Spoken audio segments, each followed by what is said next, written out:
Tra poche settimane il Veneto andrà al voto per il Parlamento europeo e in 321 comuni, il 57% del totale, si sceglierà anche il nuovo sindaco e visto che il 41% della popolazione e il 45% delle aziende artigiane saranno coinvolte, la Confartigianato del Veneto ha pubblicato uno studio scientifico che presenterà tutti i candidati. Il quadro che emerge è quello di una regione con comuni sempre più piccoli, con abitanti sempre più anziani e con un territorio tra i più inquinati e cementificati d'Europa. Per questo occorre una programmazione di lungo periodo con servizi, infrastrutture e attenzione all'ambiente.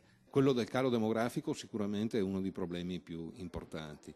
L'altro problema è quello della messa in comune di servizi. Abbiamo capito che la fusione fra comuni è una pratica estremamente difficile perché questo poi comporterebbe la messa in comune di servizi, un aumento della qualità del servizio e un calo magari anche di costi. La popolazione si concentra intorno alle città, nei piccoli comuni invecchia e i giovani si allontanano. Cresce il ruolo centrale delle donne. Come facciamo a conciliare una maggiore partecipazione delle donne al mercato del lavoro e un aumento della natalità? La risposta è: non c'è nessuna relazione.